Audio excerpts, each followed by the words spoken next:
Então, como eu falei há pouco, vamos fazer, tá, só as nossas últimas considerações sobre Gênesis 9, que eu acho que vale a pena a gente ponderar e pensar, tá bom? Como eu tinha falado lá com vocês, a gente vai ver que no verso 3, mentira, verso 22, verso 3, no verso 22, a gente vai ter Cã, pai de Canaã, vendo a nudez do seu pai, fê-lo saber fora a seus 2 irmãos. Não sei se ficou claro ou se passou batido, mas eu sei que eu falei a respeito disso. Esse verbo que está aqui escrito, vendo, tá? Esse ver, necessariamente, nesse momento aqui, não significa uma outra coisa a não ser que realmente a pessoa estava observando e vendo. A pessoa que está observando, vendo, simplesmente é Cão, beleza? Então, ele não está praticando nada além da observância, ele se apercebeu daquela situação, tá ok? Então, o que eu entendo aqui, tá, diante do que a gente já expôs na semana, ou da última vez, né? Cão observou o que Canaã praticou, o que Canaã fez. E ele, meio desorientado, não sabe bem o que fazer, porque realmente era uma coisa absurda. Ele vem e fala para os irmãos, talvez um pouco confuso, né? Sem saber ao certo o que fazer, fala com os irmãos e pede ajuda. Outra consideração que, quer dizer, são considerações que eu estou fazendo, viu, pessoal? Tem absoluta certeza do que estou falando? Não. Eu estou sendo induzida, o meu pensamento está sendo induzido pelo que o texto me propõe, pelo que o texto me revela. E aí a gente vai perceber, não precisa abrir, se vocês quiserem abrir, pode abrir, mas a gente vai ver em algumas passagens, Gênesis 5:32, Gênesis 6:10, Gênesis 7:13, Gênesis 9:18, a gente vai ver a mesma coisa. Então, a gente pode dar uma olhada aí em Gênesis 18, que fica pertinho, né? 9:18. Os filhos de Noé que saíram da arca foram Sem, Cão e Jafé. E todas as outras citações que eu falei para vocês, fala sempre a mesma coisa, Sem, Cão e Jafé. Se a gente vai ter a Bíblia falando a mesma coisa a todo tempo, há uma insistência de informação aí, onde Sem será o primogênito, Cão, o segundo, e o terceiro e último, Jafé. Só foram esses 3 filhos que Noé teve. Lembra que em todas as demais genealogias, né, quando termina a genealogia daquele cidadão, fala lá, e fulano gerou a não sei quem, o primogênito. E depois fala, e teve filhos e filhas, beleza? A gente não vai ver isso no final da genealogia de Noé. A gente só vai ver que ele teve Sem, Cão e Jafé. Ok? Então, ele teve 3 filhos, sendo que o mais moço não se chama Cão. O filho mais moço se chama Jafé. Estou falando essas coisas por causa do texto. Canaã, então, não vai ser o filho, ou melhor, Canaã vai ser o filho mais moço de Cão. Como a gente vai saber isso? Justamente na genealogia que a gente vai estudar no capítulo 10, quando vai lá e fala, né, dos filhos de Cão. E o último vai ser justamente Canaã, tá? Então, Canaã vai ser o filho mais moço. E por que na genealogia ele é citado por último? Ora, porque ele é o mais moço. Então, vamos seguir o texto. Vocês estão acompanhando aonde eu quero chegar? Tá dando para entender? Não estão acompanhando? Então, vamos lá. Quando a gente vai ver, né, naquela questão, lembra que a gente estava falando do fato de que não foi Cão quem praticou algum ato imoral contra o pai, mas sim o filho dele, Canaã. E por isso que quando no verso 24 a gente vai ver aqui, ó, despertando Noé do seu vinho, soube o que lhe fizera o filho mais moço. O filho mais moço é Jafé. O filho de Noé mais moço é Jafé. Beleza? A Bíblia cita isso pelo menos 5 vezes. Sem Cão e Jafé. Só que ele chega e amaldiçoa quem? Canaã. Versículo seguinte, quem é o amaldiçoado é Canaã. E Canaã é o filho mais moço de quem? De Cão. Estão acompanhando aí a linha de raciocínio? Tá certo? Então, ele é o filho mais moço de Cão. Como é que a gente sabe disso? Pela genealogia que vai estar lá no capítulo 10. Quais são os filhos de Cão? Fulano, fulano, fulano e Canaã. Já sabemos também que a Bíblia tem como é que fala? Modo de linguagem, às vezes citar como filho, não necessariamente o filho daquela pessoa, mas um neto, um bisneto, um tataraneto, tanto faz, o que importa é que seja da linhagem daquela pessoa, vai ser considerada como filho, não significa necessariamente que é filho, pode ser neto, bisneto e por aí vai.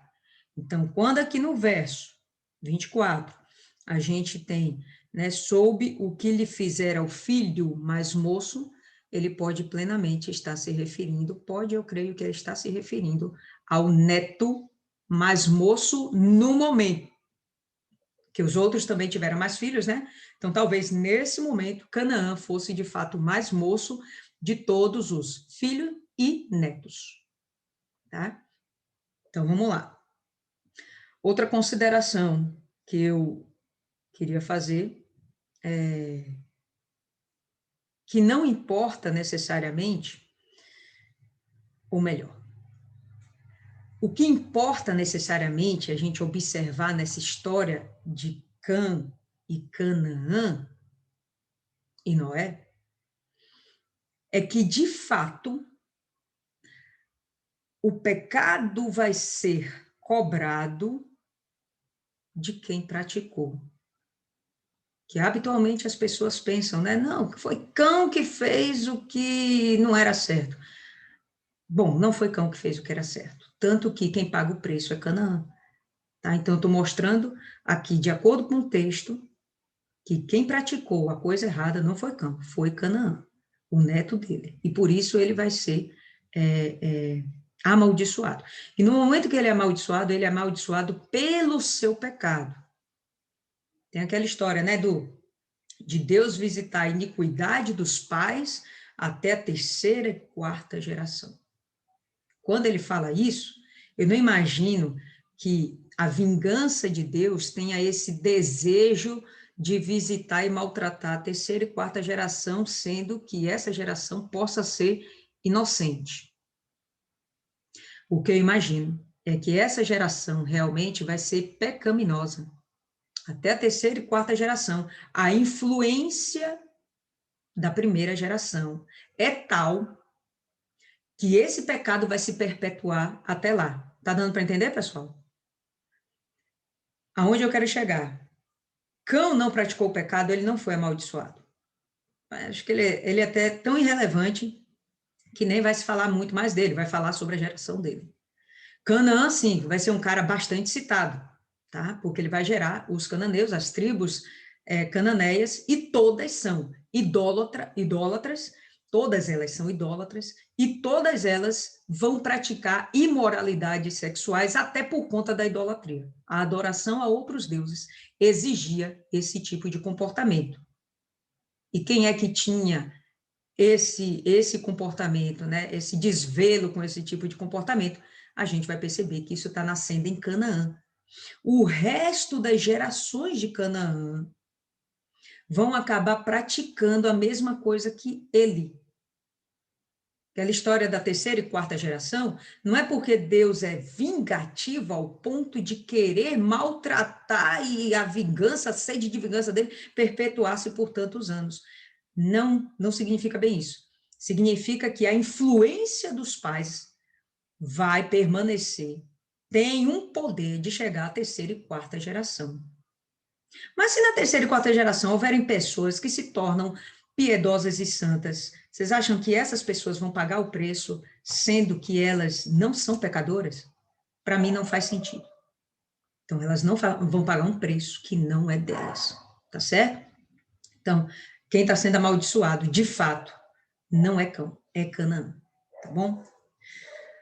E aí a gente vai pensar na importância que tem, que existe, que há, dos nossos atos, ainda que, no nosso meio aqui, existam famílias, né, mães que têm lá seus filhos, vocês têm uma influência nessa geração e vai ter ainda nas próximas, com os seus netos, com os seus bisnetos. Mas nós, como seres espirituais, que fazemos discípulos, os discípulos que formos formatar, eles vão ter a mesma, ou pelo menos, uma identidade muito próxima à sua. Eles vão acabar sendo formatados de acordo com você. Vão ser iguais a você? Não. Mas o que você semear neles, isso você pode ter certeza que vai frutificar e você vai ver isso se perpetuar até lá. Eu tenho dentro de mim, né? Sementes das pessoas que cuidaram de mim. Tenho minha personalidade, tenho meu jeito, minha comunhão para com Deus, mas dentro de mim foram plantadas coisas que até hoje eu reproduzo porque eu vi lá atrás. E aquilo me serve como referência de santidade. Então, até hoje eu replico aquelas coisas. Foi me ensinado assim. Existem pessoas que eu vejo que não fazem a mesma coisa. Por quê? Porque a elas não foi ensinado desse jeito. Graças a Deus eu tive excelentes mães na fé. E pais na fé também, né? Eu tive. Né? Quando a pessoa tem esse tipo né, de conduta, né, seja qual for a sua conduta, tenha a consciência de que você vai estar passando isso para os outros. E os outros significa a sua família, seus amigos, coleguinhas de trabalho, pessoas que fazem parte da sua rotina, a turminha da fé da igreja. Todas essas pessoas vão ser influenciadas por você. Se existem pessoas ainda duras de coração dentro da sua casa, dentro do seu lar, pode escrever que você tem parte nisso.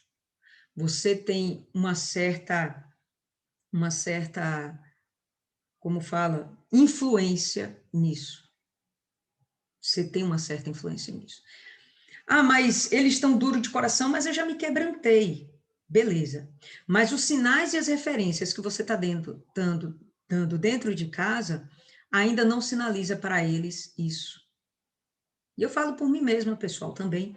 Dentro da minha casa, nem todos ainda são convertidos. Meus irmãos não são, meus sobrinhos não são, meus cunhados não são. São pessoas que eu amo e que eu quero trazê-las para Jesus. Porém, quando eu comecei a fé, era uma fé estúpida e tola. E fiz coisas e falei coisas que, na verdade, podem ter até endurecido ainda mais o coração dessas pessoas hoje, para elas terem um encontro com Deus. E eu sei que a responsabilidade foi minha, né? O que eu faço agora para mudar essa situação? Bom, é jejum e oração e o meu testemunho renovado. Porque quando a gente entra na fé, a gente às vezes entra numa fé muito abrupta. Eu entrei na fé muito abruptamente. Então, é como se eu tivesse saído do inferno para o céu rapidamente, e para mim todo mundo tinha que evidenciar uma santidade tal, tinha que ter um comportamento tal, que nem eu mesma ainda tinha. Venhamos, convenhamos. Eu estava aprendendo, mas era a imaturidade espiritual que eu tinha. E quando a gente vai nessa caminhada, com o nosso próprio eu, os nossos achismos, o nosso jeito, né? Recebe Jesus, mas quer continuar tendo o seu próprio jeito. Não, Jesus, eu sei o seu jeito, eu estou entendendo, mas é que eu tenho o meu jeito, o senhor não está entendendo. E aí a gente vai tentar, né, transmitir Jesus do nosso jeito. Vai dar ruim. Não vai prestar. E aí a gente vai causar até uma maior cauterização nos corações das pessoas que nos cercam. Hoje eu já tenho um proceder completamente diferente, mas nessa caminhada, pessoal, já se passaram 21 anos. Então eu aprendi muita coisa, tá certo? E o meu comportamento hoje é muito diferente. Tenho a minha personalidade, mas eu tenho um comportamento, um fruto que eu busco que esse fruto se assimile mais com o Espírito Santo do que com Lília.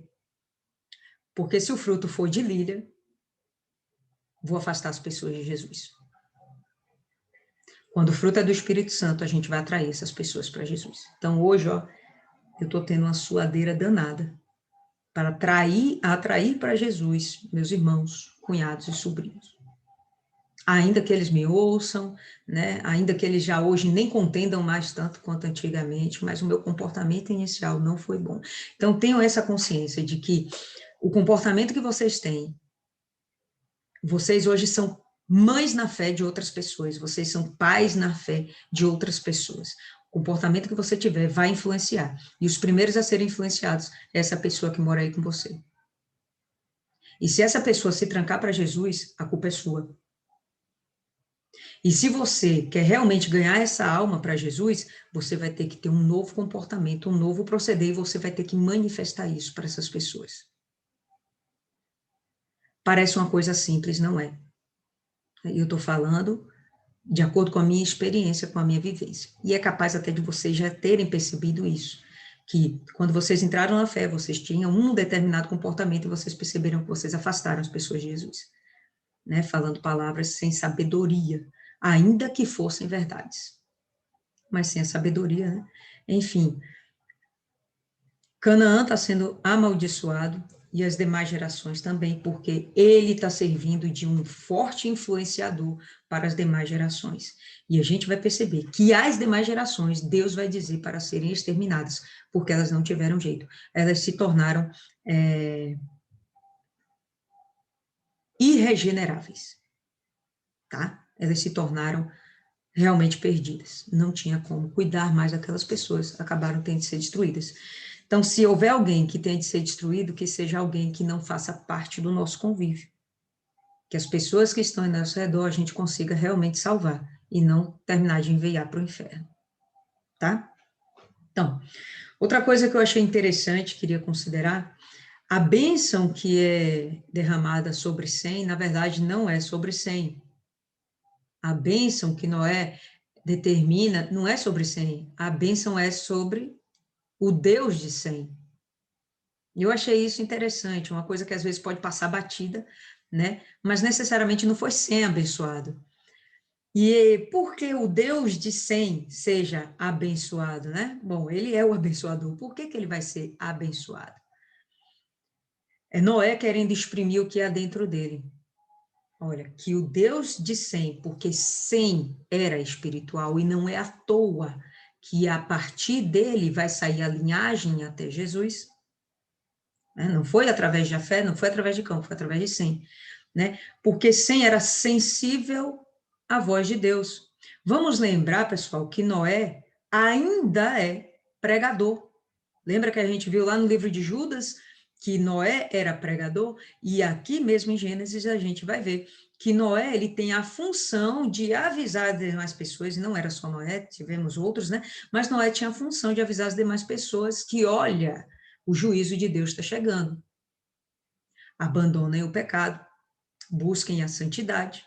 Talvez não necessariamente com essas palavras, mas o teor da história era essa: abandonem o pecado, busquem santidade, se consertem com Deus, porque está vindo o juízo dele e não vai ser legal. Ele era pregador. Pós-dilúvio, ele perdeu essa unção? De forma alguma. Ele continua sendo um pregador. Cã teve acesso a isso. Sem, Jafé também, e Canaã também. Noé, ele vai viver ainda 350 anos. Depois que ele sai da arca, ele vai viver ainda 350 anos. Então, ele vai continuar o trabalho dele de pregação, trabalho missionário, vamos dizer assim, evangelístico, por muito tempo ainda. Ele vai falar das experiências que ele teve no passado, pré-dilúvio, dilúvio, pós-dilúvio. Ele é perfeito? Não, a gente está vendo aqui que ele acabou se embriagando. Não acredito que fosse um desvio de conduta, um desvio de caráter dele. Foi aquele dia que ele achou que o vinho estava mais gostoso, bebeu demais. Né? Eu até tenho assim na minha mente, que ele estava lá, né? Em princípio, vamos até fazer uma linha do tempo. Ele plantou a vinha, né? A vinha dá o quê? Uvas, beleza. As uvas depois foram colhidas, foram para o lagar. No lagar elas são pisadas para produzir o vinho novo ou o mosto, são sinônimos. Vinho novo e mosto, na verdade, é o suco de uva, aquele primeiro suco de uva, puríssimo, maravilhoso, fresco. Ele não contém álcool. Pensei eu, vai que deu na cabeça de Noé. Vou aguardar um pouquinho desse suco para tomar daqui a alguns dias, né? Vou engarrafar, vou colocar como é que fala? Aquele barril, né? Vou colocar no barril, vou acondicionar aqui em algum lugar, vou colocar no odre, né? Para que em determinado tempo eu possa utilizá-lo. Beleza, dentro do odre, passado algumas horas, alguns dias, a gente vai perceber que aquele elemento vai sofrer fermentação. E quando ele toma daquele negócio, ele descobre que perdeu aquele sabor doce e virou vinho, né? Agora não tem o alcoólico, tem um gás dentro dele. E ele bebendo aquele negócio, foi se empolgando e acabou se embebedando. Talvez fosse o primeiro momento que Noé teve contato necessariamente com o vinho. E aí tomou a primeira golada, né? Ficou alegrinho, tomou a segunda, continuou feliz. E aí ele foi, até que se embriagou. Eu não imagino que ele estivesse sozinho em sua tenda, tomando lá seu vinho. Eu imagino que ele poderia estar com sua família, porque necessariamente ele não queria tomar o vinho, ele não queria tomar uma. Ele queria estar lá tomando do suco da uva, né? O vinho novo. E acabou se embriagando. E aí nessa, né, ele precisa de ajuda para voltar daqui a pouquinho, dona Maria. E aí ele chega, né, nessa história e ele começa a ficar realmente embriagado, a família percebe, ó, vamos levar ele para a tenda. Lá na tenda ele despiroca e começa a tirar a roupa. Quem o levou para a tenda? Quem ajudou ele a ir para a tenda? Porque ele estava meio cambaleante, bêbado, a tal ponto que ele desmaiou, dormiu, apagou. Pode justamente ter sido o Canaã, mais moço, jovem, mais forte. Ah, vou ajudar aqui meu avô. E quando viu o homem lá nu, bateu o cão na cabeça. E aquela história que Isis lembrou na última meditação, né? De bêbado não tem dono, que acabou acontecendo, né? Potencialmente, o que acontece é que ele vai e abusa do avô. Ou, no mínimo, ele tem desejos pecaminosos com o avô. Mas o que me leva a acreditar é que realmente houve alguma coisa com Noé. Quando o cão vai para ver, deixa eu ver se meu pai está bem. Quando o cão chega lá, vê a cena, perturbado, vem para fora. Poxa, olha, acabei de ver isso, e aí, o que eu faço? O Canaã já deve ter dado o pé. Pego no flagra, os irmãos não sabiam o que fazer, vamos só cobrir meu pai e deixa aí, amanhã a gente conversa com ele. Quando conversa, Noé fica sabendo da história, deve estar sentindo também lá atrás a dor do negócio, deve doer, né? Sei lá. Então, ele chega e fica extremamente irado e ele simplesmente larga a maldição, tá? Então, Noé era perfeito? Não, não era. Mas, contudo, ele era um homem de Deus. E ele vai continuar, depois daqui, não vê mais falando, né, sobre coisas erradas de Noé. Esse foi o único fato, aparentemente, que Noé fez de errado, quer dizer, de coisa gritante, e que em si não era errado, pessoal. Ele se embriagou e ele ficou na tenda. Não disse que ele ficou nu na rua. Ele ficou nu na tenda. Tá dentro do quartinho dele, tá de boa. Ele não cometeu pecado, tá? Foi um excesso, mas não foi necessariamente um pecado. E talvez aquele tivesse sido o primeiro contato, como eu estou falando, né? Com o vinho. Então, poxa, vamos lá, não tira nenhum mérito de Noé. Ele continuou sendo um homem de Deus. Um homem de Deus que viveu aí 350 anos e pregou para esse povo todo. Então, houve quem aproveitou a palavra e houve quem não. Noé foi um influenciador. Sem aproveitou. Aproveitou de tal forma que ele tinha uma comunicação com Deus. Tanto que a bênção vai ser, bendito seja o Deus de Sem. Por que o Deus de Sem? Porque Sem tinha comunhão com ele, tá certo? E aí, a bênção de Sem vai ser a principal. Ele é quem vai dar a geração até o Senhor Jesus, tá bom? Então, são algumas considerações que eu achei interessante que a gente falasse. Pode dizer aí, dona Maria, que a senhora queria Então, o que eu falar. ia dizer a você é o seguinte, é que eu acho que aqui na Bahia poucas pessoas já conseguiram ter a experiência de vinho caseiro, né? Porque o vinho caseiro, ele tem pouca fermentação. Ele parece um suco de uva forte. E o meu avô espanhol, o irmão dele mandou de avião para ele um garrafão, né, de vinho caseiro para que ele tomasse na Páscoa. E eu me embebedei, porque parecia suco de uva e todo mundo me dizia, você é vinho caseiro, não beba, e eu peguei e comecei a beber e eu fiquei meio bebinha, certo? E bem alegrinha. Eu fiquei meio com medo de bebida alcoólica a partir daí, porque eu fiquei com vergonha. Meu avô, porque todo mundo disse, meu avô, todo mundo disse para não tomar, mas eu achei que era vinho suco de uva, porque parece muito suco de uva forte. Talvez tenha sido isso que aconteceu com Noé, porque ele não estava fazendo uma programação de fermentar o vinho, que passa por vários barris ou odres, né? Ele simplesmente fez aquele suco e, como você disse, passou um tempo, ele foi lá tomar e já encontrou o suco de uva mais forte, ou Exato. já o vinho em seu processo de vinho caseiro, que não tem uma fermentação forçada. E Exatamente, não aí é forçado. aconteceu que ele se embebedou. Essa Pois é, bebedeira dele, eu acredito que foi parecida com a minha. Foi uma bebedeira inocente, não foi assim, tipo, vou beber até cair, ou porque já tem costume de afogar as mágoas no álcool, sabe? Foi uma coisa que me aconteceu porque eu estava achando que era suco de uva. Coisa de adolescente, que você avisa, e ele acha que não, né? Então, eu paguei o preço. Então, eu acho que Noé talvez tenha pagado esse preço. Ele cultivou a vinha, ele fez o suco de uva, e o suco de uva se tornou um vinho caseiro. E esse vinho caseiro o embebedou. pois E ele bem, aí, eu acredito que não teve realmente, como você disse, culpa. Eu acho que alguma coisa realmente aconteceu que Canaã fez. Que a gente exatamente, não adianta ficar pensando o que será. Mas deve ter sido realmente alguma coisa sodomita, porque ele é o pai dos sodomitas, né? exatamente, exatamente. Então, o que acontece? Essas pessoas, né, receberam a pregação de Noé, tá certo? E quem aproveitou, aproveitou. E houveram pessoas que simplesmente se afastaram de Deus, tá certo? Elas simplesmente se afastaram de Deus. Canaã foi uma dessas. Então, de repente, Canaã, ele já devia demonstrar, ele já devia ter deixado que ele tinha inclinação para o mal, já tinha inclinação para coisas ruins, e simplesmente com aquele ato final, Noé chega e percebe, pô, esse menino não tem jeito. Então, esquece, viu, meu filho, você vai ser amaldiçoado, tá? Já falei que matar não podia, né? Vai ser amaldiçoado. Ok, deixa eu ver mais alguma coisa aqui.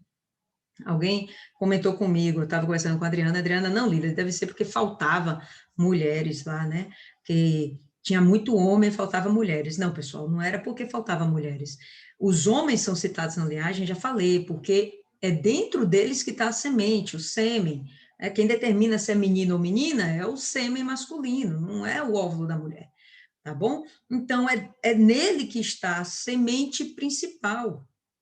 Então, a linhagem que interessa vai ser sempre do homem, não significa que com isso não tenham nascido filhas também. Não existam mulheres. Claro que existe, porque senão nem tinha como estar nascendo, né, um bando de gente. Não eram só as mulheres de sem canja-fé. Não, tinha as mulheres desse povo aí, todo depois que vai ver que eles vão se multiplicar para caramba. Tá certo? Então, deixa eu ver aqui. Canaã provavelmente já tinha essa inclinação, tá certo? E deixa eu ver. E a culpa não é do cão, é de Canaã mesmo. Ok. E as gerações, né, que vão ser amaldiçoadas não é por causa do pecado de Canaã, tá? É em consequência dos seus próprios pecados. Só que eles têm uma influência. Canaã. E, de repente, Cão poderia ser até uma influência também. Não para esse lado sodomita, mas para um lado desrespeitoso, tá? E Canaã talvez tenha visto isso, os filhos de Cão talvez tenham percebido isso, né? E eles viam em Cão não aquela reverência que viam em Sem, e até mesmo em Jafé. Então, aquela sementezinha ruim só foi piorando a cada geração. A gente já viu essa história antes do dilúvio, não é verdade? A gente já viu que com Caim, né, com Adão tem o primeiro pecado, com Caim a gente já vai ter assassinato, e os filhos de Caim vão fazendo coisas cada vez piores, ao ponto de toda a humanidade ficar corrompida. Então, o pecado, o tempo só fez com que o pecado se aperfeiçoasse, né, fosse aprimorado. A gente vai perceber que a mesma coisa está acontecendo. O pecado está sendo aprimorado. Deixa eu ver mais o quê. E outra coisa, né? Por que, enfim, que Deus cita isso aqui em Gênesis, e a gente vai perceber menção de leis por conta desses péssimos exemplos, por causa desses maus atos. Por quê? Em Levítico a gente já vai perceber que a gente vai ter leis sendo estabelecidas justamente para que aquele povo, Israel, para que aquele povo que vai agora invadir a terra dos cananeus, lembra, eles estão presos no Egito, é libertado por Moisés, estão rodando 40 anos lá no deserto, e nesses 40 anos é que Moisés está escrevendo o Pentateuco, inclusive Gênesis, está escrevendo. Por que ele está escrevendo nesse momento? Justamente porque agora eles receberam a ordem de Deus, vão lá e tomem posse da terra de Canaã. A gente está vendo aqui quem é Canaã. E Canaã teve uma extensão de terra considerável, a gente vai ver daqui a pouco, mostrar um mapinha para vocês. Então, aquela região onde hoje está Israel, uma região até mais ampla do que hoje é Israel, era a terra de Canaã, era muito fértil, era muito boa. E nesse momento, eles vão ter que entrar na terra de Canaã. E Deus já está dizendo, olha, meu amigo, antes não precisava morrer porque você descobria a nudez de seu pai ou descobria a nudez da sua mãe, mas agora você vai morrer. Por que Deus está falando vai morrer? Para que aquele povo não se corrompa com o povo de Canaã. Está dando para entender?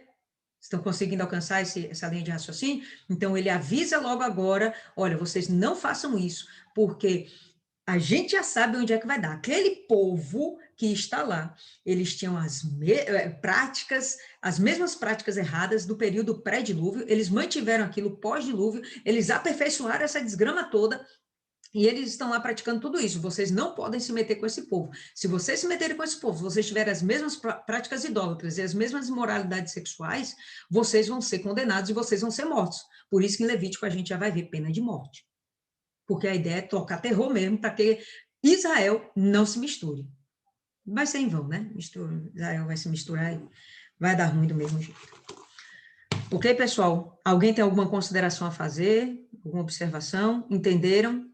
Pegaram o espírito aí? O que eu quero dizer justamente que o texto está falando realmente é de Canaã, tá bom? Não é, ele não está sendo amaldiçoado por causa de Cão, ele está sendo amaldiçoado por causa do que ele fez, o pecado que ele cometeu. Você vai ser amaldiçoada por causa do pecado que você cometeu. Então, não tem nada de culpa de mãe, culpa de meu marido. Não, a culpa é sua, tá? E a influência que você vai ter na vida dos seus familiares e todos aqueles que estiverem em seu redor é extremamente importante, é factível, vai acontecer, você vai influenciar essas pessoas. E tem mais, quando você chegar para essas pessoas, né, com sua falsa espiritualidade ou com a sua plena espiritualidade, é isso que você vai passar para elas, mas essas pessoas, elas vão olhar para você como se vocês fossem plenas, eles vão olhar para a gente como se nós fôssemos plenas. Não, são as santas. Então, qualquer coisinha que a gente fizer de errado, passei santa igual isso aí, prefiro não ir para a igreja, a gente já vê, né, já ouvimos muitas pessoas falando essas coisas, e até mesmo para a gente mesmo, a gente já deve ter ouvido pessoas falando assim para a gente. Pelo menos, nunca ouvi assim em relação a mim.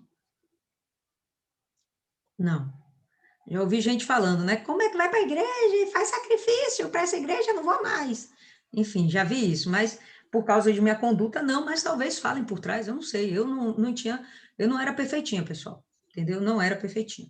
E hoje eu tenho uma certa maturidade e ainda me falta muita coisa, eu devo confessar. Pode falar aí, Paloma. Eu achei interessante, né, quando a senhora fez essa consideração acerca de Noé ter ou não cometido o pecado em relação à bebida, porque isso me lembrou uma coisa, assim, né, o que se faz verdade nessa consideração que a senhora fez, foi que me lembrou o seguinte, Deus, ele tem um certo, quando a gente vai ler a Bíblia, com os líderes, né, os grandes heróis da fé, ele teve um certo padrão em relação a eles quando os mesmos erraram, né? Por exemplo, a gente viu que Moisés iria ver a terra, mas não iria adentrar, porque ele tinha cometido um erro. A gente viu o que Josué passou por aquele erro também dele. A gente viu vários padrões. Davi, por exemplo, foi uma pessoa que também passou teve aquele problema na guerra que ele teve também por ter desobedecido a Deus, né? Tudo que ele perdeu por ter se deitado, eu acho, com a mulher, não foi ter traído. Então, teve toda essa... Então, assim, Deus ele tem um determinado padrão. E já com Noé, eu não vi ele ter esse tipo de atitude com Noé. Então, isso mais ainda me leva a crer que, de fato, ele agiu por mera inocência, né? Teve consequência, mas ainda assim me leva a crer que foi algo inocente, até mesmo por um padrão que Deus tem na Bíblia perante aos outros heróis, né, da fé. Eu penso que foi por aí também. Ok? Mais alguém? Eu queria falar uma coisa. Pode Na falar. novela, né, parece que uma das que casam com um dos filhos de Noé é justamente parente de Lameque e descendente de Cã. Ela vai porque ama o filho de Noé, mas, na verdade, ela pertence a essa questão idólatra, né? Ela pertencia vivia na cidade, né? Com a parentela dela. Na Tanto verdade... que ela, antes de ir para o dilúvio, ela pede para ir se despedir dos parentes, e quase ela não se despede, aquele negócio todo. Tudo bem. Aquilo ali a gente sabe que foi um enredo da novela. Isso.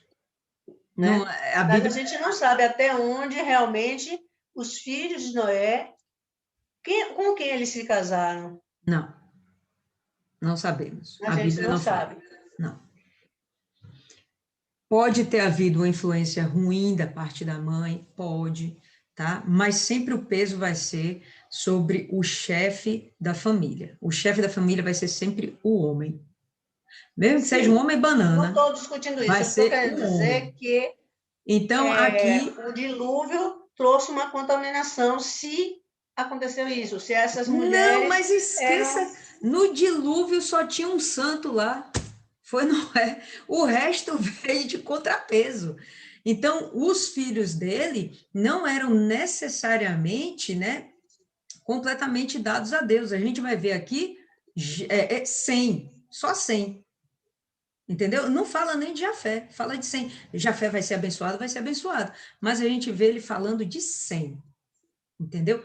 Ele fala que alargue Deus a Jafé. Né? Bendito seja o Deus de 100. Então, 100 tinha um Deus.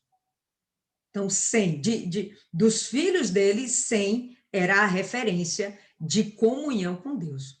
Não, Os mas eu estou me outros... referindo ao versículo 27, onde ele diz: alargue Deus a Jafé e habite nas tendas de Sem, e seja-lhe campo ou servo. Sim. E o que eu estou dizendo é que quem tem comunhão com Deus é 100, não é Jafé. Entendeu? Senão ele diria. Mas ele coloca Jafé numa espécie de uma proteção, seguindo a Sem. Exatamente. Deus o coloque com Sem, né? Que alargue a Jafé. Deus alarga a Jafé a bênção de Sem, digamos assim, uma coisa assim. E Canaã seja também servo de Jafé. Exato. Canaã se torna servo de Sem e de Jafé. E você vê que Canaã é o sobrinho, né? O sobrinho que vai ser servo dos tios, né? Na verdade, o que quer dizer? Canaã seja servo das suas A gerações. geração de Canaã serão servos deles pelo pecado que Canaã cometeu. Exatamente, exatamente. Tá? Então, a santidade mesmo, o zelo com a santidade, não é perfeição. A santidade, o zelo com as coisas de Deus estava sobre Noé. Noé, ele conseguiu passar pelo menos para 100. Pelo menos para 100 ele passou, tá bom? Jafé fica uma incógnita, Cão já poderia ter uma inclinação, que foi, inclusive, transmitida para os filhos, e aí dos filhos para posteridades. Beleza? Então, vamos fazer o seguinte. Alguém mais alguma coisa a falar? Dúvidas? Não? Beleza. Então, vamos entrar aqui no capítulo 10, tá?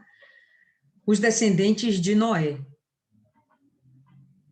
Estas, pois, são as gerações dos filhos de Noé. E, mais uma vez, Sem, Cão e Jafé. Quem é o filho mais novo? Pô, não dá para ser Cão, velho. Não tem porquê. Não faz sentido. É forçar o texto. Entendeu? Sem, Cão e Jafé. E nasceram-lhes filhos depois do dilúvio. Então, dentro da arca, né, isso aqui está reafirmando que dentro da arca não houve reprodução. Os animais a gente já entende que provavelmente eram filhotes, né, até para caber dentro da arca tinham que ser pequenininhos. Então, eram filhotes, filhotes não têm ainda o despertamento sexual, eles não têm essa necessidade no momento de reprodução. Então vão lá só comendo lá o matinho deles, né, a ervinha deles.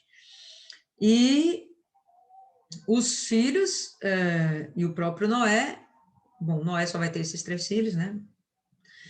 Os filhos deles, ainda que tivessem alguma atividade sexual lá dentro, não foi o suficiente para que eles gerassem, tá? No momento da arca, era um momento de esterilidade, tá? A única coisa lá que crescia era a fé, né? A fé de sair daquele lugar.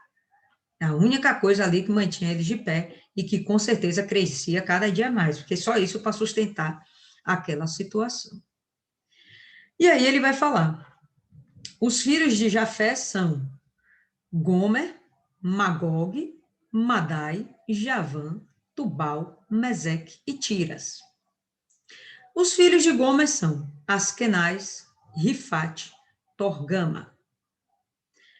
E os filhos de Javã são Elisá, Tarsis, Quitim, Donanim.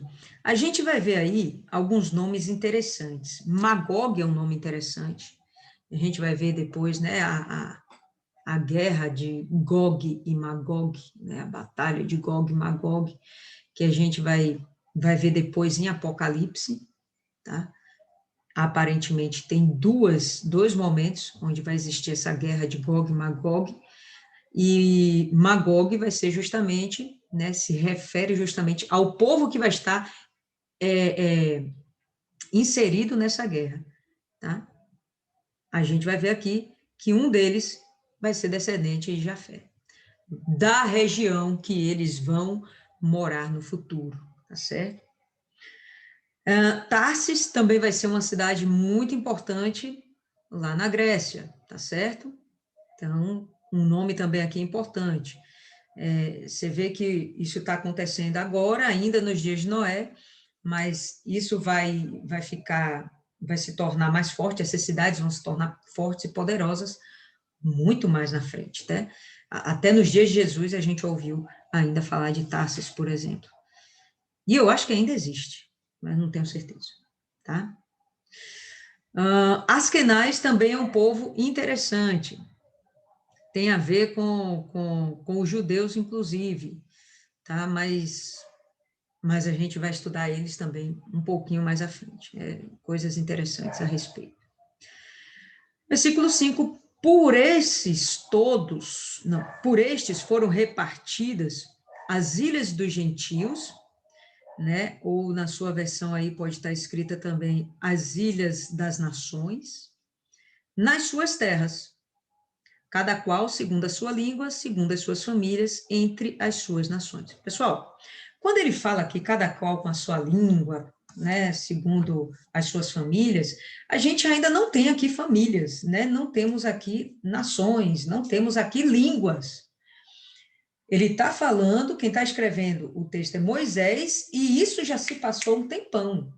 Inclusive, o episódio da Torre de Babel e da mistura, da difusão das línguas, tá certo? Então, como ele está relatando um tempo passado, mas já com a visão do futuro, aí ele está falando de como já estava sendo, ok? Então, haviam diversas línguas, haviam diversas nações, diversas famílias, beleza, mas ainda aqui, esse tempo, Noé, não, aqui está todo mundo falando a mesma língua, tudo bem? Só para chamar essa atenção. O texto, a Bíblia, ela não se contradiz, né? Porque a gente vai ver depois com a Torre de Babel que só então vão surgir as multiplicidades das línguas. Aqui não existe isso, aqui é uma língua só. Então, por que está falando, então, antes que tinha várias línguas? Ah, porque quando foi escrito já existiam várias línguas, tá bom? Foi escrito muito tempo depois. Tá? E aí a gente vai ver as terras dele, que foram as terras dos gentios, aquela região ali da Ásia Menor, região da Grécia, né? Parte ali sul da Europa. E os filhos de Cão são Cuxi, Misraim, Put e Canaã. Então, o primogênito é Cuxi, e a gente vai ver que o último é Canaã. E os filhos de Cuxi são Sebá, Avilá, Sabitá, Ramá, Sabitecá. E os filhos de Ramá, Sebá e Dedã. E Cuxi gerou a Nimrod. Então, ainda teve mais um filho, né? Gerou ainda Nimrod. Este começou a ser poderoso na terra. E este foi poderoso caçador diante da face do Senhor. Por isso se diz, como Nimrod, poderoso caçador diante do Senhor. Então já era meio que um adágio, né? Todo mundo conhecia. Ah, fulano é poderoso? Ah, é poderoso como Nimrod. Ele é um excelente caçador. E Nimrod tomou gosto pelo poder. Por isso fala aqui dele ser poderoso. Ele não era apenas um caçador, ele era um caçador ainda poderoso. Ele tomou gosto disso, e a gente vai ver um pouco mais disso, né? No capítulo 11, certo? Deixa eu ver aqui o que tem de interessante para a gente ver. Vamos lá. Versículo 10. E o princípio do seu reino foi Babel, Ereque, Acade e Calné, na terra de Siná. Interessante, né? A gente vai ver que Caim, ele comete o seu pecado, ele acaba indo para outras terras, foge do Senhor, foge da presença da família, e ele vai edificar a primeira cidade, que se chama Enoque. Estão lembradas? Ok? Ok. Nimrod é tão violento que ele não funda a primeira cidade, ele funda o primeiro reino. Olha que diferença. Ele funda o primeiro reino, ele vai fundar várias cidades. E eu achei isso aqui bem interessante.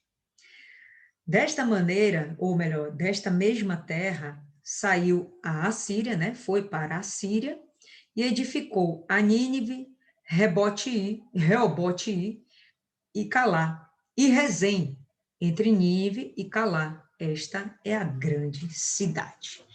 Deixa eu pegar aqui um negocinho para vocês.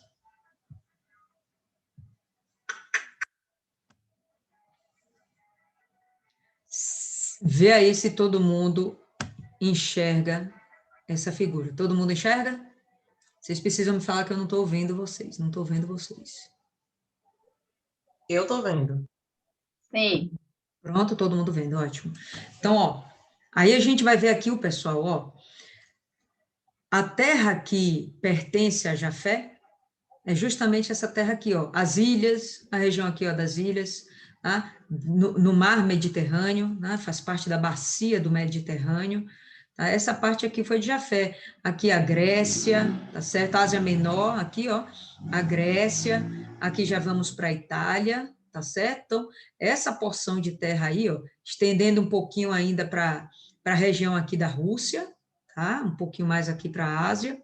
Essa é a região de Jafé. Cão, ele foi para essa região aqui, ó, para a África. Pegou aqui um pouquinho do sul da Península Arábica, tá certo? Península Arábica não. Península Arábica sim, tá certo? Ele pegou aqui um pouquinho nessa região. E essa região aqui, ó, que é de Canaã, filhos de Cão, né? Então a gente vai perceber que essa área verde são dos descendentes de Cão, tá? Os descendentes de Cão. Então, essa área verde aqui. Beleza, os descendentes de Cão. A gente acabou de ver que Nimrod é descendente de Cuxi, correto? Cuxi vai estar por aqui, ó. O pai de Nimrod começa a edificar a sua tribo, né? As suas cidades aqui nessa região, na África. Nimrod nasce e dá o ninja, meu irmão. Ele se pica, vem para cá, passa por Canaã e ele vai chegar aqui na região do Siná. Olha que interessante, olha como esse cara realmente era diferenciado, olha como ele tinha gosto pelo poder. Ele saiu e atravessou uma terra e foi parar numa terra que não era dele. Porque essa terra que ele está aí invadindo, tomando posse, cheio de ousadia, é a terra de Sem. Tá? A terra de Sem vai ser essa parte aí amarelinha, né? Laranjinha. Ele invade a terra de Sem. E aqui no versículo 11, o que ele fala, né? Versículo 10. No princípio, seu reino foi Babel. Tá? Então, Babel está sendo aqui como Babilônia, tá certo? Babel, Babilônia vai ser a mesma coisa. Tá? E aí a gente vai ter Erec, tá aqui, ó, Acade, tá certo? Tudo pertinho. Calné, eles não têm certeza de onde seria, tá certo? Pode ser por aqui, não, ali é Calá. Eles não têm certeza de onde seria. Mas, enfim, Calné tá por aí, né? Então, depois ele fala, desta mesma maneira, ou desta mesma terra, saiu e foi para a Síria. O cara tá tomando conta de uma terra que não é dele. Assur pertence à região, ou melhor, pertence ao filho de Sem, Assur. Era um dos filhos de Sem. Tá? Ele vai e invade essa terra. E ele vai e funda Nínive. Se vocês estão acompanhando aí com a setinha, tá bom? Ele vai e funda Nínive, né? Beirando aqui né, os limites de Jafé, tá certo? Funda aqui Calá. E essa região aqui, ó, ele começa a dominar. Ele está invadindo uma terra que não é dele. Para você ver que, além de ele ser ousado, né, destemido, né, eu não acredito que ele está aí de boa, tá? Eu não acredito que ele está, que a família está deixando, não, venha para cá, edifique suas cidades, cuide aqui das nossas famílias, duvido, tá? Ele está invadindo, ele está tomando posse, ele é violento, ele é agressivo, e ele vai lá e faz o que ele quer. E o pessoal vai dando espaço, e ele vai conquistando, tá certo? A gente vai ver que a Síria, né, Nínive, vai acabar sendo justamente a capital da Síria. Né? E quando a gente vai ver no futuro a Síria sendo um inimigo poderoso de Israel, tá? A gente vai perceber que está tendo, na verdade, uma origem tanto do povo de Sem quanto do povo de Cão. Tá? Esses dois povos, né, vão ser inimigos de Israel no futuro. São tudo irmãos, né, pessoal? São descendentes do mesmo pai, da mesma mãe, né? São todos irmãos, mas enfim. Vamos lá, versículo 13. Misraim gerou a Ludim, a Anamim, a Leabim, a Naftuim, a Patruzim e a Casluim, de onde saíram os filisteus. E a Caftorim. E Canaã gerou a Sidom, seu primogênito, e a Et. E gerou Jebuseu, Amorreu, olha só, lembra só, tudo nome de inimigo de Israel. Jebuseu, Amorreu, Girgazeu, Eveu, Arqueu, Sineu, Arvadeu, Zemareu, Amateu, e depois se espalharam as famílias dos cananeus. Tá? Então, os cananeus vão ficar com essa região aqui, que tem esse quadrinho vermelho focando. Por quê? Porque essa é a terra prometida a Abraão, a terra de Canaã, tá bom? Por que que Deus vai dar essa terra para Abraão? Eu acredito que um dos motivos é justamente eliminar os cananeus. Os cananeus, entendeu? E Deus manda chegar e tomar posse disso aqui tudo. E o termo, né, versículo 19, e foi o termo dos cananeus desde Sidom, indo para Gerá, até Gaza. Lembra a faixa de Gaza, que até hoje dá trabalho lá para Israel? Pois bem, Gaza vai ser a cidade dos filisteus. Indo para Sodoma e Gomorra, Admá, Zeboim, até Lazar. Então, essas cidades aqui, Sodoma e Gomorra, Admá, Zeboim, a gente sabe que Abraão vai acabar depois lutando com elas, né? E Sodoma e Gomorra são mega famosas, justamente pelas práticas das imoralidades sexuais, certo? E aí vem também a sodomia, o homossexualismo, mas não era só homossexualismo, toda aberração sexual está vindo aí dessa região, tá bom? Estes são os filhos de Cão, segundo as suas famílias, segundo as suas línguas, em suas terras, em suas nações. E assim nasceram filhos. E ele é o pai de todos os filhos de Eber, o irmão mais velho de Jafé. E quando a gente vai ver aqui Eber, tá? Na sua Bíblia pode estar com E, e em outras versões está com H, né? Eber, com a letra inicial sendo H. E aí a gente vai ter que Eber vai ser o responsável da linhagem, né? Ele vai dar sequência à linhagem de Jesus, tá bom? Ele está aqui, ó, nessa região aqui, pertinho, né, na fronteira com Jafé, certo? Região de Eber. Ele vai gerar Peleg, que também vai dar continuidade à geração de Jesus, tudo bem? E por isso que, provavelmente, os hebreus são chamados hebreus, por causa de Eber, né? Hebereus. E aí, por contração da palavra, vira hebreus. Me desculpe, eu não entendi uma coisa aqui. Pode falar. Ele fala assim, e assim nasceram filhos, e ele é o pai de todos os filhos de Eber, o irmão mais velho de Jafé. Que parte a senhora não entendeu? O versículo 21. Como é que Eber é o irmão mais velho de Jafé? Não, não é Eber, é Sem. Ele está falando de Sem.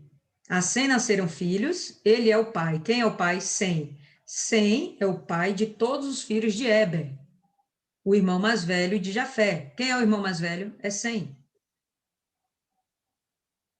Ok?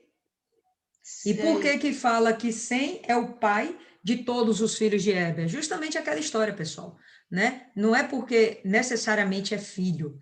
Pode ser neto, bisneto e a geração adiante. Ainda assim, eles vão ser filhos de Sem.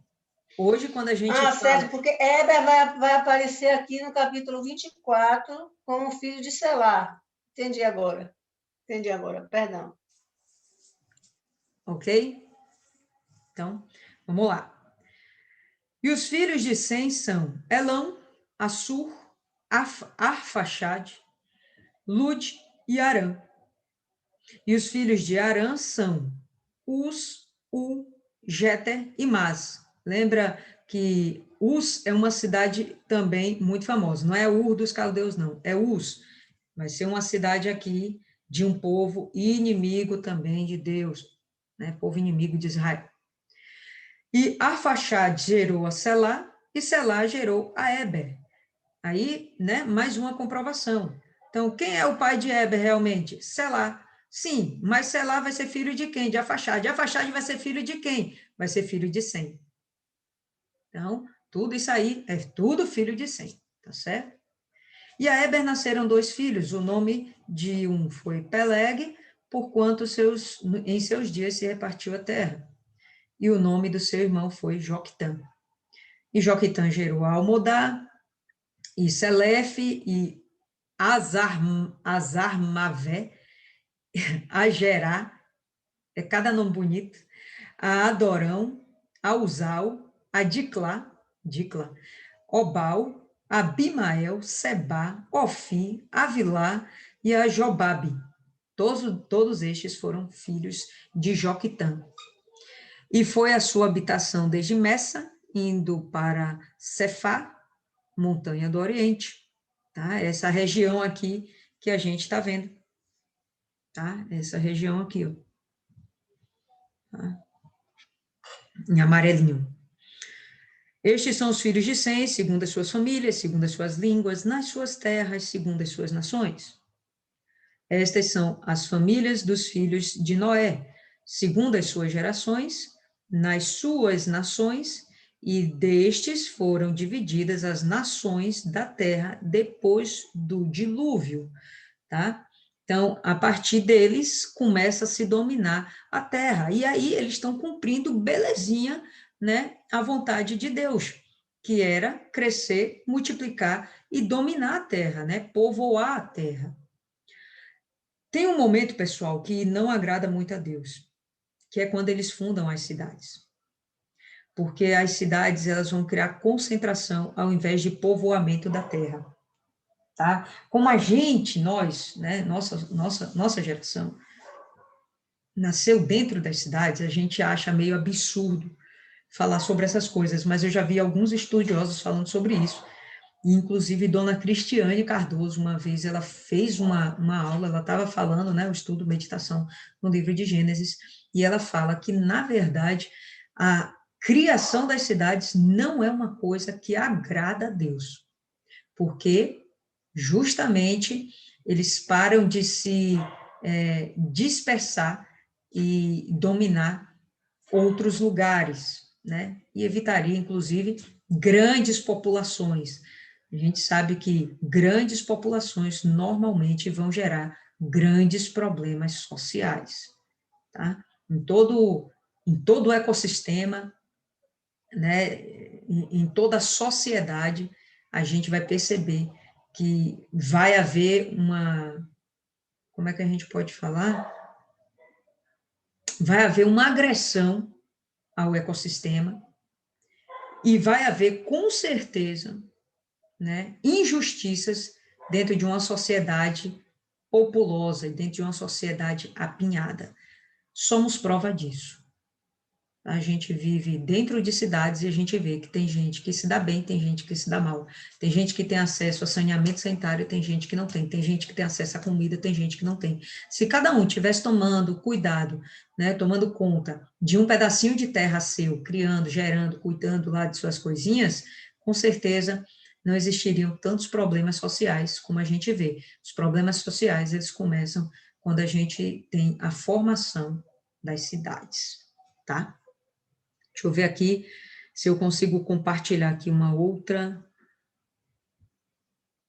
figura com vocês. Aparece aí para vocês uma outra figura? Abre o áudio e me fala, pessoal. Não. Não. Por enquanto, não. Não, né? Então, peraí. Vou interromper e vou abrir aqui de novo. Aparece agora? Sim. Pronto. Parece. Então, aqui, para a gente ter uma noção melhor, né, sobre a genealogia de Noé, a gente vai ter aqui Sem, Cã, Jafé, os seus filhos, né, netos, bisnetos, tataraneto, o raio que o parta todo. E aqui a gente vai ver alguns povos interessantes. A gente vai ver aqui saindo de Terá, Abraão, a gente vai ver Isaac e Ismael, que vai dar origem aos árabes. Né? Através de Isaac vem Jacó, que vai dar origem aos israelitas. Esses daqui é que continuam dando sequência à linhagem do Senhor Jesus. Tá? Através aqui de Abraão, a gente vai ter os filhos que ele teve com Quetura. Lembra que Sara morre e ele acaba casando com outra mulher. E ele tem outros filhos. Pois bem, no meio desses outros filhos, a gente vai ter o povo aqui, ó, midianita. Também vai ser um povo inimigo de Israel. Os árabes, inimigos de Israel. A gente vai ter aqui de Sem, Assur, que vai dar origem aos assírios. Ainda que já tenhamos visto que Nimrod, que é da geração de Cão, Nimrod é quem vai construir Nínive, tá certo? Que vai edificar Nínive. Nínive vai ser capital da Síria, a cidade de Assur já existia aí, vai ampliar, vai ser capital, e talvez eles dois acabem se unindo, é possível, tá bom? Mas se você for pesquisar, vocês vão perceber sempre que a Síria vai ter origem em Assur. Só que quem funda Nínive é Nimrod, que ele é um camita, né? É da descendência de Cão. Eu acredito que há uma miscigenação aí dentro da Síria desses dois povos, tanto de Cão, né, como de Sem. Vai se tornar também inimigo de Israel. Aqui, a partir de Elão, a gente vai ver a Pérsia, tá certo? Os persas. Deixa eu ver aqui, depois eu mostro um outro mapa onde está Elão, né? Na região da Pérsia, que hoje seria lá o Irã, inimigo de Israel, tá? A partir de Arã, né? Terá, Arã, a gente vai ter Ló. De Ló a gente vai ter Moabe, vai ter Ben-Ami. Vamos ter os moabitas e os amonitas, o outro povo inimigo de Israel, tá bom? A gente vai ter de Arã aqui, de Uz até Mas, a Síria, a gente já sabe também, povo inimigo de Israel. Vamos lá, a partir de Cão, a gente vai ter aqui de Nimrod a Babilônia, a gente vai ter aqui de Misraim os filisteus, e a gente vai ter aqui de Canaã, não, de Misraim ainda, a gente vai ter o Egito, e de Canaã a gente vai ter todos esses povos aqui que são inimigos de Israel. De Jafé, a gente vai ter aqui os gregos, que não chegaram a ser tão inimigos assim, e os medos, esses tornaram-se inimigos de Israel. Eles vão acabar se juntando lá com os persas, né? E eles vão se tornar também um povo inimigo de Israel. Apesar de que esse é um povo que vai ter até mais misericórdia de Israel do que todos os demais. Ok, pessoal? Então, essa genealogia eu achei bem interessantezinha. Vou compartilhar lá no grupo depois para a gente ter como uma orientação aí. Deixa eu ver aqui. Salve antes que Marcela pague. Não, já está salvo, já está salvo. Glória. Já está salvo. E deixa eu ver essa daqui também, que eu quero mostrar para vocês. Aqui, ó, Elão, essa região aqui, ó, é justamente a região onde hoje está o Iraque, o Irã está por aqui, tá certo? A Turquia está por aqui, tá? Tudo isso hoje é povo inimigo de Israel, que hoje está num pedacinho disso aqui, não ocupou toda Canaã, não, né? Jerusalém aqui, ó. Então, Israel está um pedacinho disso aqui hoje. Era para eles tomarem conta de tudo isso. Mas, enfim, a gente já viu, né, que eles deram mole. Então, só para vocês verem, a Babilônia, a Síria, todos esses povos vão ter uma origem, tá certo? Tanto semita, quanto camita, quanto jafetita, tá certo? Deixa eu encerrar aqui. Vou compartilhar isso aí também lá com vocês. Ok, pessoal, como eu falei, né, hoje vai ser bem mais abreviada a meditação por causa do horário. Vocês querem tirar alguma dúvida, tem alguma pergunta a fazer ou algo a acrescentar? Quem tem o que falar, fale. Ninguém? Nada? Tô sentindo vocês tão apáticazinha, gente. Que chato, né? Ninguém? Então, beleza. Pronta, Daiane, aí, para dar o seu testemunho?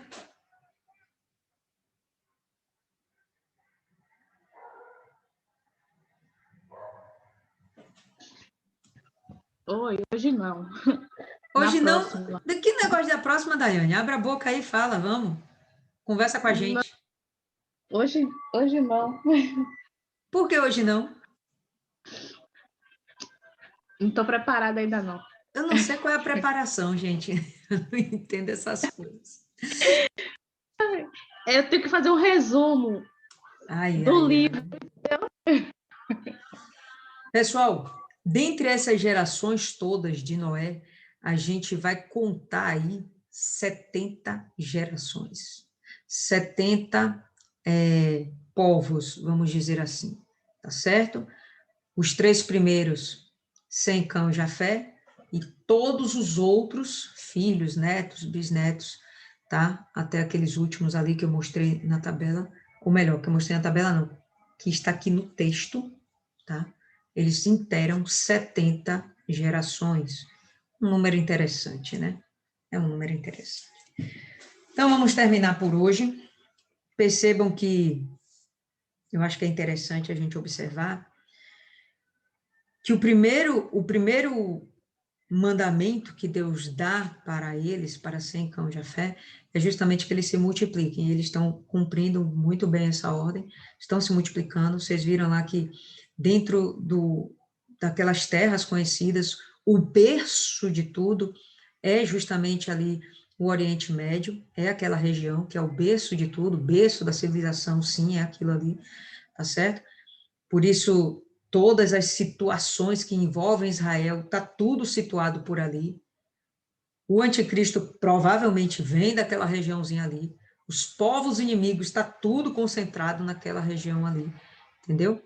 Você não vê falando das Américas, você não vê falando do Japão, da Austrália. O Oriente Médio é o centro de tudo. Então, as nossas anteninhas têm que ficar ligadas para tudo que está acontecendo por lá, né? Os sinais dos últimos tempos, está tudo acontecendo, é por ali. Sendo que Israel é o melhor termômetro sobre o Apocalipse. Estão cumprindo o que eles têm que fazer, mas estão construindo as suas cidades, mas isso necessariamente não é algo que agrada a Deus. E vem Nimrod e começa a construir um reino. Isso aí com certeza agrada menos ainda a Deus. Existe sempre dentro de um reino um governante. Esse governante pode ter certeza que ele vai ser um rei intolerante, agressivo, não vai ser um rei bondoso, tá? E vai ser um rei que vai maltratar esse povo. Isso não era, em princípio, a vontade de Deus. A vontade de Deus é que cada família tivesse o seu lugar para viver junto com os seus, sem precisar brigar com ninguém. Comércio poderia haver, né? Escambo, trocas, mas o que a gente vai ver é que isso vai tomar uma proporção tal que chega ao mundo que estamos hoje. Pode falar, Maiana.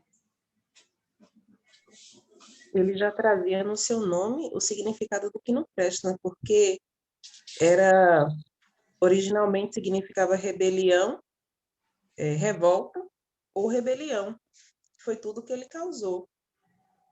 O mal, o que não presta, o povo que os inimigos do povo de Deus saíram diretamente de dentro do povo de Deus, por não conseguir ser igual os que obedecem, porque o problema maior dos revoltados não é porque o outro obedece, é porque ele não quer obedecer e julga o outro que obedece.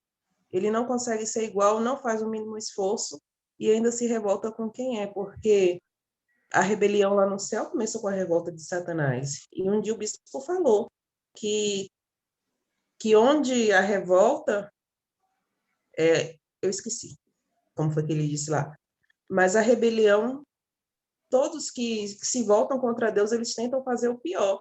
Então, é destruir mesmo, tomar só para ter o prazer de tomar, coisa que nunca vai acontecer.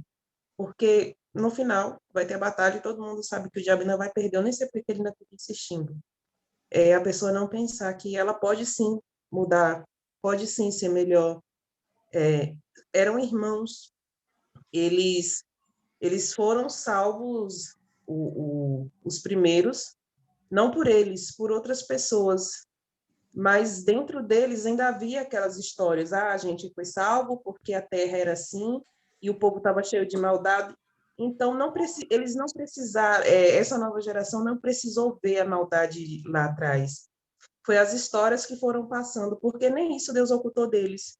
Eles sabem que eles foram salvos pelo avô e os pais foram ali a contrapeso, e eles foram passando a história, só que ao invés deles tomarem tempo e dizer, não, eu não vou repetir essa história, eles foram desenvolvendo o gosto e a curiosidade e começaram a praticar. Então, o desejo é meu. Sou eu que escolho se eu vou ou não repetir os erros dos meus antepassados. Eu tenho que ter o cuidado de não me embriagar, porque ainda que Noé se embriagasse sem malícia, Deus não poupou ele das consequências. eu que tenho que me permitir não deixar as coisas subir minha cabeça, porque a partir do momento que eu me embriago, eu perco a noção, porque a embriaguez é isso, é você perder a sua consciência. Por mais que seja inocente, mas se eu vejo que hoje em dia, não estou dizendo lá atrás, mas hoje em dia, quando a gente vê que as coisas estão dando, a pessoa está com muito elogio, você está com muita responsabilidade, isso vai inflando seu ego, já acende o seu alerta, não? Então, parar aqui, porque senão eu vou começar a ver a minha nudez. A partir do momento que eu perco os meus sentidos, eu começo a fazer, achar que eu posso e que eu não posso, e eu vou mostrar para os outros o que está dentro de mim, até aquilo mesmo que eu procuro esconder, porque eu sóbria, eu vou ter cuidado com as minhas palavras, eu vou ter cuidado com as minhas ações, não porque eu sou melhor do que os outros, porque é como ele falou para Caim, o pecado está na minha porta, sou eu que tenho que repreender, sou eu que tenho que, o meu espírito que tem que dominar sobre a minha carne.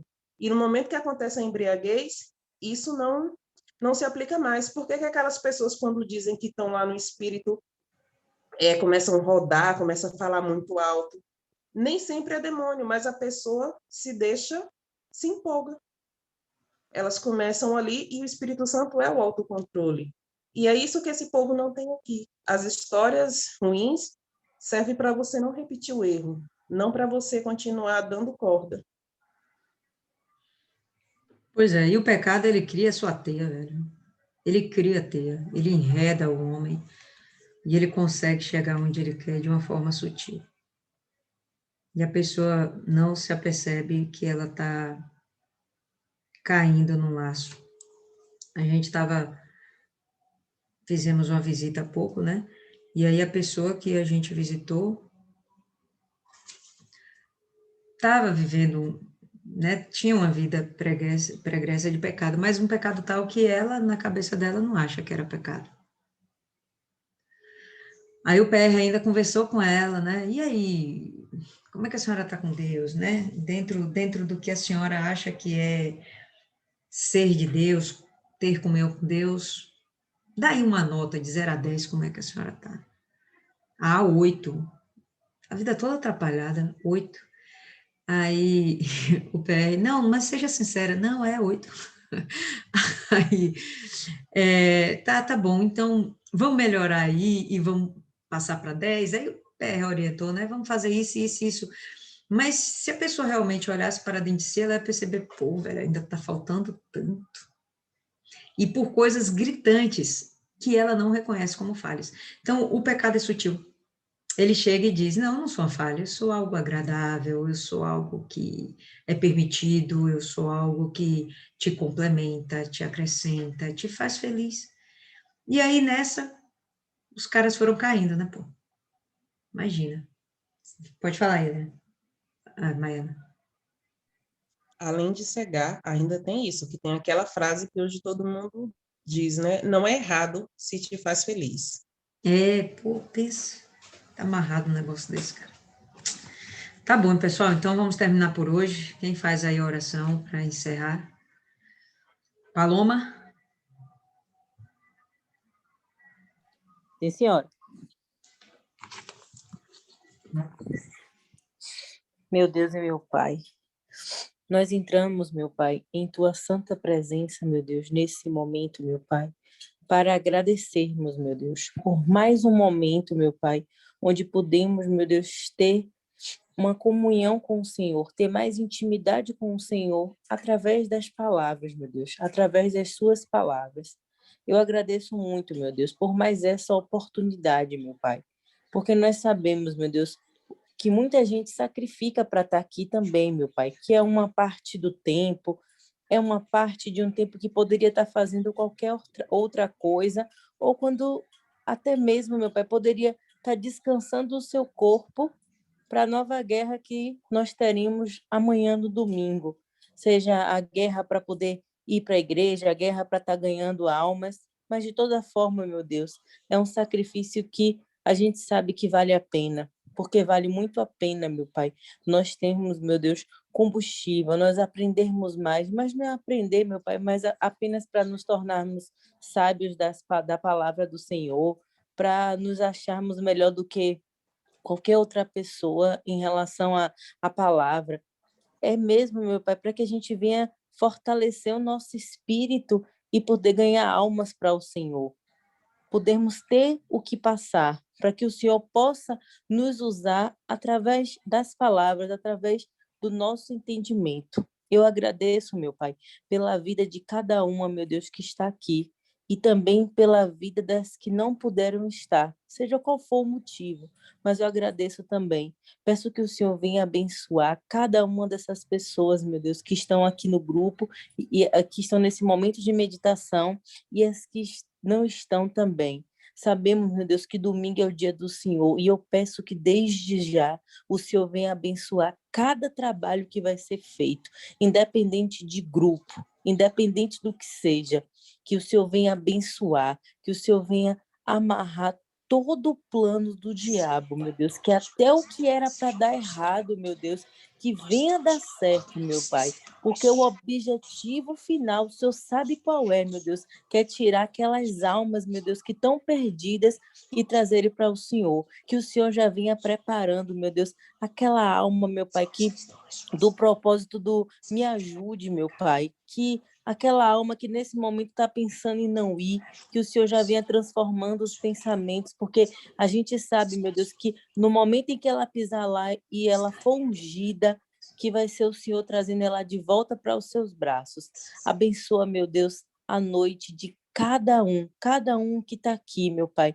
E para aqueles, meu Deus, em que o sono é tão complicado, meu Pai, para conseguir acordar amanhã, que o Senhor dê força, meu Deus, e traga o sono completo para que amanhã estejamos prontas para a guerra, prontas para a batalha. Eu te agradeço por minha vida, pela vida de todos, que o Senhor nos dê uma boa noite. Em nome do Pai, do Filho e do Espírito Santo. Amém. Amém, pessoal.